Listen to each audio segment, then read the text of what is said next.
നിങ്ങൾ എല്ലാവരും ഒരു റിയാലിറ്റി അക്സെപ്റ്റ് ചെയ്യും.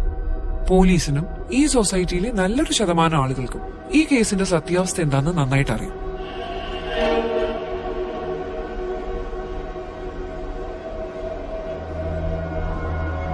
ഇയാളാണൊരു കില്ലാടിയാ. ചുമ്മാതാണോ പോലീസുകാർ പോലും ചൊല്ലു പറഞ്ഞത്?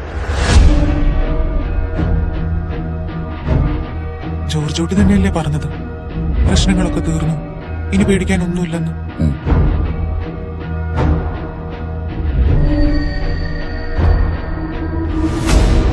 പോലീസിന്റെ രീതികൾ മുൻകൂട്ടി കണ്ട് കളിക്കുന്ന ഒരാളാണല്ലോ അയാൾ. അപ്പോ പോലീസുകാരും അയാളുടെ ഒരു ഫാനാണ്.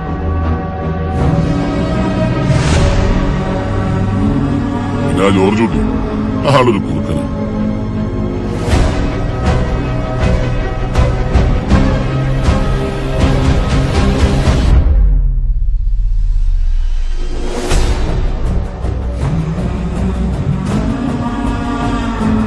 ഈ ആക്സിഡന്റ് കാര്യം എന്താ അവരോട് പറയാൻ പറ്റാത്തെ?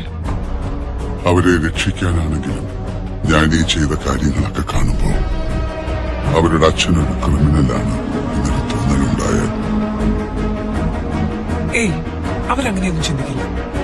ഞാൻ തന്നെ അങ്ങനെ ചിന്തിച്ചു തുടങ്ങി. പിന്നല്ലേ സർ, ഇപ്പോഴല്ല നമ്മുടെ പ്രസക്തി. മീഡിയ ഇൻവെസ്റ്റിഗേഷനിലൂടെ ജീവൻ വെച്ച് തെളിയിക്കപ്പെട്ട എന്തോരം കേസുകളുണ്ട് സർ. അവരാരാണെന്ന് മനസ്സിലാക്കാൻ എന്തെങ്കിലും സൂചന തരാൻ പറ്റും? I want full fire on my desk as soon as possible.